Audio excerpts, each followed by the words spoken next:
À la gauche de l'écran, il a 3 victoires et 18 bases de notre champion Maxime. Mais à la droite de l'écran, il s'appelle Julien et il est bien déterminé à mettre fin à son parcours dès maintenant. Bienvenue dans Bunka.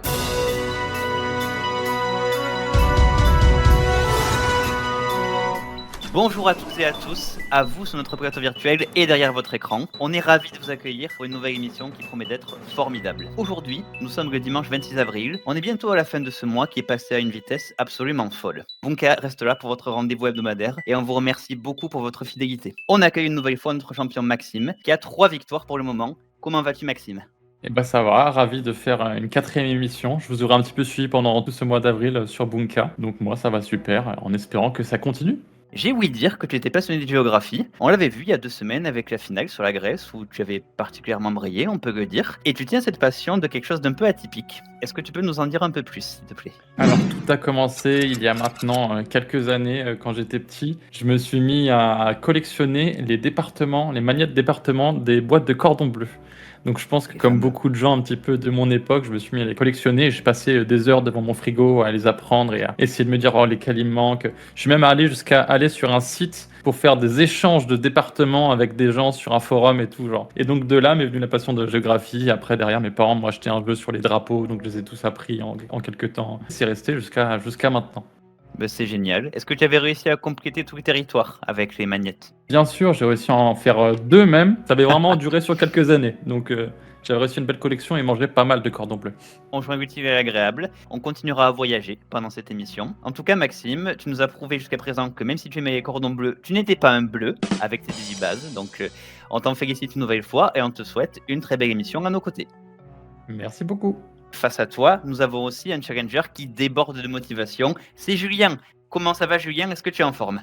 Oui, bonjour à tous. Oui, je suis très en forme et je suis très heureux d'être sur ce plateau. Alors, Bunka est une émission montante dans l'air du temps, le succès c'est phénoménal, mais j'ai envie qu'on revienne un peu en arrière dans les années 90. Et il y avait une autre émission absolument culte à laquelle tu as pu assister à ses tout débuts. Est-ce que tu peux nous en parler un peu ?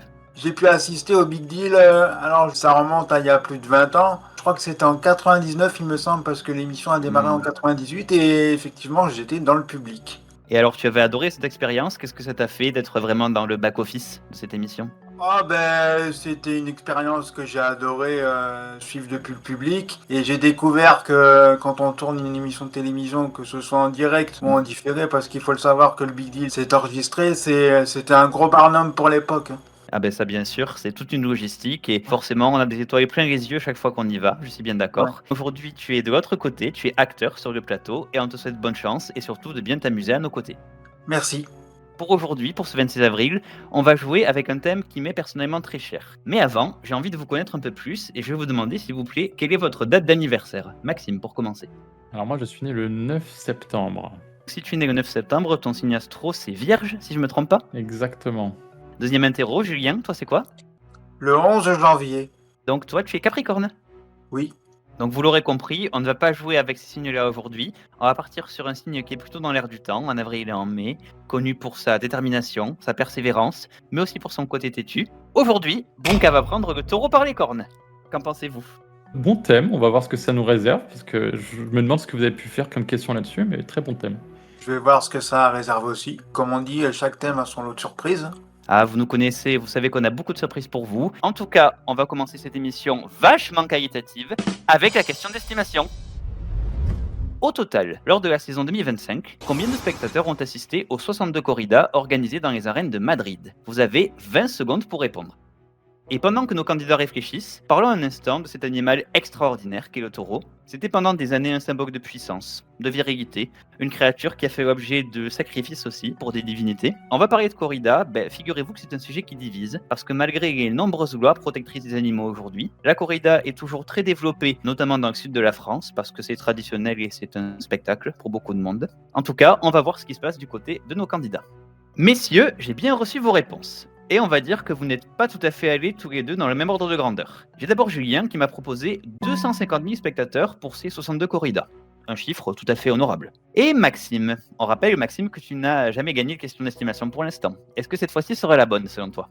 C'est un petit peu l'objectif secondaire de réussir à gagner une question d'estimation, mais en fait en y réfléchissant un petit peu plus avec l'ordre de Julien, j'ai peut-être visé encore un petit peu haut. Tu as surtout voulu m'embêter un peu plus parce que tu as proposé 1 999 999 spectateurs. Beaucoup de 9. La réponse, roulement de tambour, attendu, était de 1 8 226 spectateurs. À titre de comparaison, on retrouve près de 3 500 000 habitants à Madrid, soit à peine 3 fois plus. C'est un événement qui avait fait sensation. Malgré ça, je suis désolé Maxime, mais ce sera pas bon pour cette fois. C'est Julien qui est le plus proche, qui pourra commencer la première manche et qui récupère le joker. Pour rappeler son principe, Julien, si tu te rends compte pendant la manche 1 que Maxime a donné une mauvaise réponse et que toi tu l'avais, tu pourras venir lui chipper les points pour venir les ajouter à ton compteur. Pas mal, non? C'est français. Sur ce, je vous propose qu'on commence tout de suite avec la prise de position. On commence avec cette prise de position. Vous allez vous affronter avec 3 sous-thèmes liés au thème du jour Bunka prend le taureau par les cornes. Et chacun de ces sous-thèmes aura un total de 3 questions, chacune rapportant 1, 2 ou 3 cases. Une case plutôt facile, 2 cases intermédiaires et 3 cases très difficiles. Chaque case est importante pour prendre de l'avance pour la manche 2, la ligne de front. On ne l'a vu que trop souvent lors de parties de Bunka endiablées. Commençons sans plus attendre avec les 3 thèmes du jour qui sont le signe du taureau, le taureau dans les arts et à tort. Oh! Julien, comme tu as remporté la question d'estimation, c'est à toi de commencer. Vers où on va? Alors, on va commencer par le taureau dans les arts pour une case. Pas de souci, le taureau dans les arts pour une case. Dans quel tableau, peint par Pablo Picasso en 1937, peut-on observer un taureau qui symbolise la brutalité de la guerre? Un tableau de Picasso. Ah, je sais pas du tout. Tu ne veux rien tenter? Non, j'ai pas de réponse. Eh bien, ce sera perdu pour cette fois malheureusement. Maxime, tu n'as pas de joker, est-ce que tu aurais trouvé? Ça doit être Guernica. Effectivement, Guernica, qui est une île de toile de style cubiste, réalisée par Picasso à la suite du bombardement de la ville éponyme. Lors de l'inauguration de ce tableau, un touriste allemand s'est approché de Picasso et l'a interpellé en lui disant « C'est vous qui avez fait ça ?» Et avec un tact assez remarquable, il a répondu « Non, c'est vous ». C'est pas grave Julien, c'est que au tout début, tu auras pris d'autres occasions. En tout cas Maxime, c'est à toi de tenter de prendre de l'avance. Vers où veux-tu aller? Le thème à tort est très mystérieux, je sais pas trop ce qui se cache derrière, donc je vais peut-être rester sur le taureau dans les arts pour 2 cases. Au moins je sais à quoi m'attendre. Allons-y pour le taureau dans les arts pour 2 cases. À quel groupe, originaire de la Loire, connu pour le tube Respire, doit-on le titre Matador en 2005? Je crois que c'est Mickey 3D. Ta réponse est enregistrée. Julien, tu as ton joker, est-ce que tu souhaites l'utiliser? Non. Eh bien, vérifions si c'est bien Mickey 3D. Félicitations Maxime, tu débloques ton compteur et tu remportes les 2 premières cases de cette partie. Mickey 3D, un groupe au nom issu de son meneur Michael Furnon. L'album Matador, donc avec le single éponyme, était un peu plus calme, dans un style plus léger. Peut-être peut-on avoir un extrait?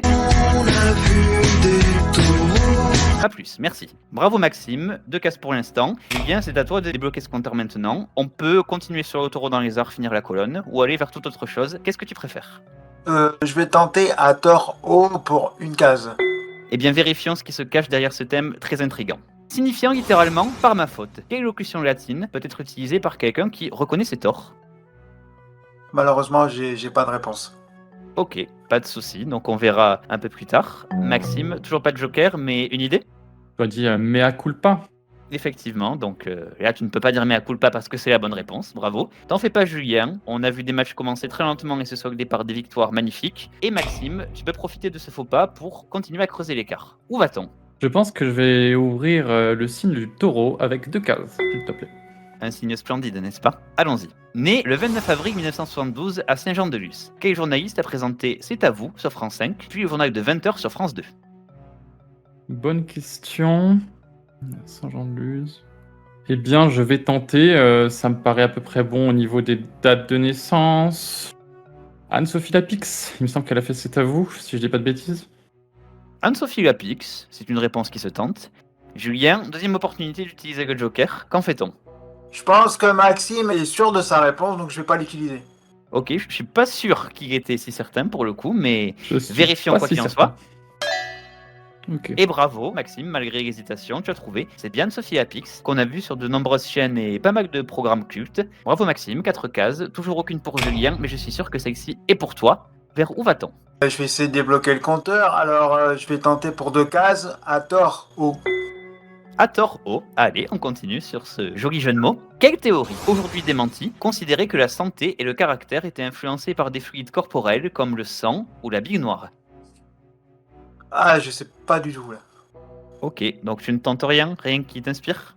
Non, Ok. Eh bien, une fois n'est pas coutume, Maxime, qu'est-ce que tu aurais dit? Je pense à la théorie des humeurs ou des 4 humeurs peut-être. Eh ben oui, la théorie des humeurs m'aurait suffi. Donc, j'espère, Julien, que tu n'es pas de mauvaise humeur, ne t'en fais pas. non. C'est une des bases de la médecine antique, cette théorie qui avait été popularisée notamment par un traité d'Hippocrate, qui dénombrait, tu as raison Maxime, 4 humeurs, décrites de manière approfondie quelques siècles plus tard par Ambroise Paré. On a gardé dans la langue française pas mal d'expressions encore hésitées, comme les sautes d'humeur, être sanguin ou se faire de la bile. Ça vient de là. Julien, pas de souci, il te restera une dernière question. Maxime, tu peux aller vers la ligne des 3 cases qu'on n'a pas touchées, ou vers la une case du signe du taureau. Que souhaites-tu? Je pense que je vais aller en l'honneur de mon ami Théo que j'ai affronté il y a quelques semaines dans le taureau dans les arts pour 3 cases. Théo qui adore les arts, on le rappelle, et qu'on salue. Dans le film Matador, réalisé en 1986 par Pedro Almodóvar, quel acteur joue le personnage d'Angel, un jeune apprenti torero?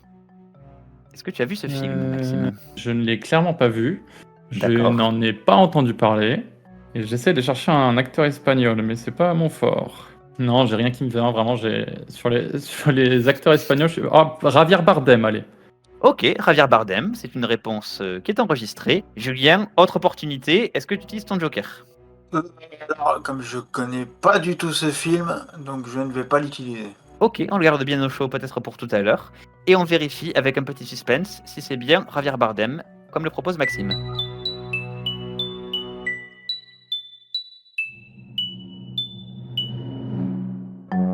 Bon, on est d'accord, c'est pas le film le plus connu de Almodóvar, mais c'est bien essayé. On cherchait un acteur quand même assez connu, Antonio Banderas. Ok, ça aurait pu se trouver. Il s'agit d'un film assez sombre, dans lequel Banderas campe un personnage un peu gauche, qui souhaite affirmer sa virilité, en prenant pour cela des cours de tauromachie par son maître Diego. Julien, on revient vers toi, donc il te reste une seule question à laquelle tu peux répondre. On peut aller vers 3 cases pour le signe du taureau ou à taureau, ou une case sur le signe du taureau encore. Qu'est-ce qui te ferait plaisir? Bon, ben, au point on en est, je vais prendre le signe du taureau, malheureusement, pour une case. Puis on verra ce que ça va donner. C'est une bonne stratégie, comme ça tu lui laisses que des 3 cases, donc des questions difficiles à Maxime, pour après. Né le 13 mai 1950, quel musicien aveugle, emblématique de la musique américaine, est notamment connu pour ses chansons Superstition ou I Just Called to Say I Love You? Stevie Wonder. Stevie Wonder, j'aime beaucoup pour ma part. Vérifions si c'est ça. Félicitations Julien, tu as débloqué ton compteur, je te l'avais dit que celle-là était pour toi. Stevie Wonder, une véritable légende de la musique américaine, on le connaît tous, 100 millions d'albums vendus, 25 Grammy Awards, et la chanson I Just Called to Say I Love You dont on parlait, a eu l'Oscar de la meilleure chanson originale dans le film La Fille en Rouge, en 1985. Bien joué Julien, et Maxime, tu l'auras compris, pour cette dernière question, on sera forcément sur une 3 cases, mais sur quel thème? Eh bien, je vais repartir sur le signe du taureau. Voyons ce qui se cache derrière cette question. Quelle civilisation antique, qui s'est développée sur diverses îles grecques, vouait un culte au taureau et le représentait sur de nombreuses fresques? On revient sur la Grèce après quelques semaines. Je m'attendais à trouver une personnalité, donc me voilà un peu surpris. C'est notre travail de vous surprendre. Exactement. Ça me dit quelque chose, mais de la retrouver... Non, j'ai pas grand-chose. Je vais tenter les Phéniciens, peut-être. Les Phéniciens. C'est enregistré. Julien, dernière occasion d'utiliser le joker pour ne pas le perdre. Souhaites-tu faire une proposition? Non, parce que je ne connais pas du tout la réponse. Eh bien, ce petit joker sera perdu pour cette partie, mais ce n'est pas grave. Vérifions avec un suspense, je vous prie, si Maxime a raison avec les Phéniciens.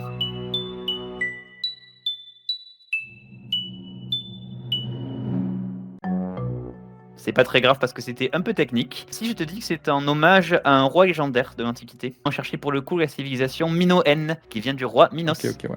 Une civilisation qu'on a vue sur des îles comme la Crète ou Santorin, qui était beaucoup associée à la construction du pouvoir symbolique du taureau, dont ils admiraient la virilité et le pouvoir reproducteur. Ça nous fait 4 cases pour Maxime, une case pour Julien. D'ailleurs, ça fait 2 semaines d'affilée qu'on a le même score à l'issue de cette manche 1, formidable. On aura, j'en suis sûr, une ligne de front absolument passionnante. Mais avant, je crois que Sébastien a un petit message pour nous. Notre concept vous plaît? Vous pouvez laisser un pouce bleu et vous abonner à la chaîne. Pour participer à l'émission ou rejoindre notre Discord, toutes les infos sont dans la description. Alors, prêt pour l'aventure? C'est parti pour la ligne de front. 4 cases pour Maxime, 1 case pour Julien, c'est très serré. Comment ça va se passer? Nous allons avoir des questions de culture générale qui vont fuser. Elles vont rapporter chacune un certain nombre de cases. On commencera par 1, puis 2, puis 3, jusqu'à 6. On changera de valeur toutes les 6 cases, où on passera à un nouveau palier qui commencera par une question sur le thème du jour, qui portera donc sur le taureau, dans tous les sens possibles et imaginables. Vous avez la liberté de buzzer à n'importe quel moment de mon énoncé. Sachez que si vous répondez bien à la question, vous marquez des points. Par contre, si vous vous trompez ou si vous ne répondez pas, vous perdez ces points ou vous les donnez à votre adversaire si vous êtes à 0. Je vous propose qu'on commence dans 3, 2, 1. Bon jeu. Connu notamment pour sa saga des taureaux. Quelle célèbre grotte ornée se situe en Dordogne? Maxime. La grotte de Lascaux. C'est une très bonne réponse. Dans le film Les Loups la Cuisse de Claude Zidi, quel est le nom du critique gastronomique joué par Louis de Funès? Un film culte qui donne faim. Maxime. Ludovic Rochon. Alors tu pensais peut-être à Ludovic Cruchot qui est dans la série de films Le Gendarme, mais pour le coup on cherchait Charles Duchemin. Quelle plante herbacée de la famille des Apiacées, aussi appelée persil chinois, entre dans la composition de nombreux currys? Maxime. Coriandre. C'est tout à fait ça, bon appétit une fois encore. Quel programme de reconstruction massive après la Seconde Guerre mondiale en Europe a été mis en place grâce à une aide financière américaine? Maxime. Le plan Marshall. Bravo à toi, c'est bien le plan Marshall. À quel micro-ordre de mammifères marins appartiennent les lions de mer et les phoques? Un micro-ordre de mammifères marins. Avez-vous une idée? Je vais vous... Maxime? Je crois pas que ce soit ça, mais j'ai tenté d'aller sur une idée. Et c'est bien essayé, mais on cherchait plutôt les pinnipèdes, en l'occurrence. Quelle chanson, interprétée par le rappeur Luigi PK en 2021, a un titre synonyme de Matryoshka? Maxime. Poupée russe. Poupée russe, une très belle chanson, bravo. On passe à 2 cases, on revient sur le thème du jour. Dans quel sport les participants doivent-ils attraper des attributs fixés aux cornes d'un taureau dit cocardier? Maxime. Corrida. Alors, on cherchait quelque chose d'un peu plus local, si je peux dire. On pensait plutôt à la course camarguaise. Ok. Quel nom est donné au système d'écriture tactile à points saillants destiné aux personnes aveugles? Maxime. Le braille. Exactement, destiné aux personnes aveugles ou malvoyantes, et au nom issu de celui de son inventeur. En anglais américain, quelle saison possède la même traduction que le verbe tomber? Maxime. Fall, l'automne. Oui, je prends, effectivement, fall qui veut dire tomber, et l'automne, c'est bien ça. Quelle ville du Loir-et-Cher porte le même nom qu'une place du 1er arrondissement de Paris? Si vous n'avez pas d'idée, je vous propose qu'on bloque la question. On cherchait Vendôme. Ok. Quelle branche de la médecine est consacrée à l'étude du sang et de ses maladies? Maxime. L'hématologie. Exactement, l'hématologie, étude du sang, bonne réponse. Quel tableau, peint par Vincent van Gogh en 1889, représente une configuration du ciel observée à Saint... Maxime. La nuit étoilée. La nuit étoilée, observation du ciel à Saint-Rémy de Provence. Bravo. On passe à 3 cases et retour sur le thème du jour. Dans les paroles de la chanson La Corrida, cette fois-ci, de Francis Cabrel, de quelle couleur est la chambre dans laquelle le taureau patiente? Maxime. Noir. Eh oui, dans cette chambre noire. Bravo Maxime. Attention Julien, tu passes en zone critique. Maxime peut l'emporter d'une bonne réponse. Quelle pédiatre et psychanalyste française était la mère du chanteur Carlos? Maxime. Dolto. Françoise de son prénom, et c'est une 4e victoire pour Maxime. Bravo à toi. Merci, merci. On félicite Maxime qui nous a fait un effet bœuf et qui reste notre champion. Mais on dit aussi bravo à Julien qui s'est aussi battu comme un taureau. Et c'était un très beau match. J'ai été ravi de l'animer pour vous deux. Julien, j'espère que tu t'es amusé parmi nous. Est-ce que tu as envie, donc tant que tu es là, de dire bonjour à quelqu'un, faire une petite dédicace? Je dis bonjour à tous ceux qui regarderont la vidéo et puis à tous ceux qui me reconnaîtront. C'était super de t'avoir. Merci beaucoup pour tout, Julien. Mais Maxime, on continue avec la finale. C'est avec toi et c'est maintenant.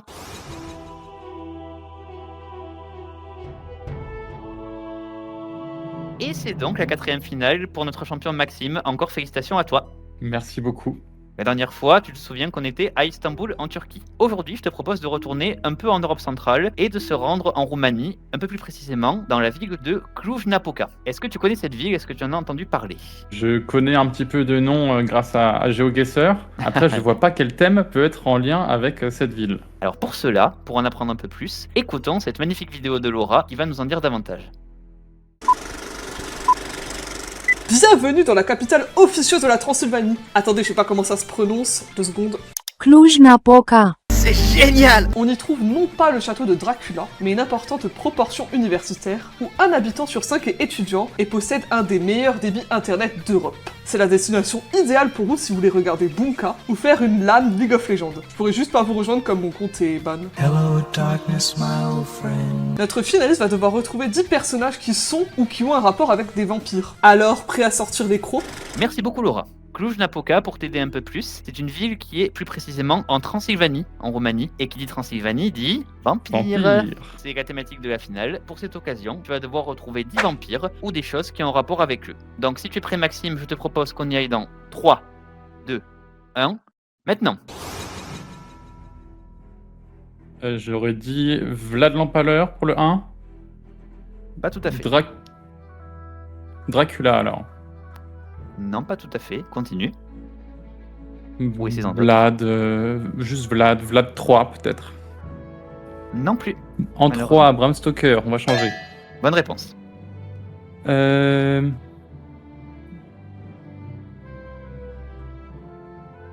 la 4 ou la 10. Je regarde justement. Olivia Rodrigo en 10. Bonne réponse. Ah, la 9, je l'ai vue. Allez-y, on cherche aussi à la maison. Je suis sûr que vous en avez plein. Et plus tueuse de vampires. Ça doit être Buffy en 2.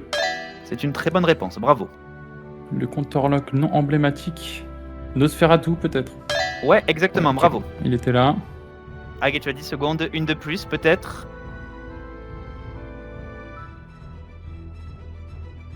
Allez, on n'a plus beaucoup de temps, on essaye. Ah la 8, elle me revient pas. Et c'est terminé, le gong a retenti. Ça te fait 4 bases supplémentaires, félicitations Maxime. Et je suis juste un peu triste pour toi parce que tu arrives à 22 bases, donc encore aux portes des masters. Il faudra encore un peu rester parmi nous, mais bon. Et je te propose qu'on revienne, avant de continuer, sur les réponses que tu n'as pas trouvées. Celui qui joue Lestat de Liancourt dans Entretien avec un vampire, un acteur assez emblématique, qui est Tom Cruise. Ok. Voilà, dans ce film de Nick Jordan en 94, où on retrouve aussi Brad Pitt et Antonio Banderas, décidément. Celle qui est la fille de Dracula dans Hotel Transylvanie, c'est Mavis. Stéphane et Damon se disputent son cœur dans Vampire Diaries, c'est Elena Gilbert. Une femme hongroise surnommée la comtesse Dracula, c'était Elisabeth Báthory, une comtesse du XVIe siècle condamnée pour des actes de torture et une tuerie de masse, d'où son surnom. La saga de jeux vidéo où les Belmont chassent des vampires, peut-être que tu connaissais, c'était Castlevania. Voilà, ok. Et la reine des vampires dans Adventure Time, c'est Marceline. C'est vrai que ça commençait par un M, mais j'ai pas réussi à retrouver, c'était un petit peu trop loin. Bon, en tout cas, c'est une performance très honorable. Je te félicite encore une fois, Maxime, pour tout. Tu remportes, on le rappelle, 4 bases supplémentaires, 22 en tout pour cette 4e victoire. Et on te retrouve la semaine prochaine pour une nouvelle émission animée par notre animateur guest 3 étoiles, Hugues. On en est ravis par avance. Et d'ici là, on vous souhaite à toutes et tous une excellente semaine. Ciao!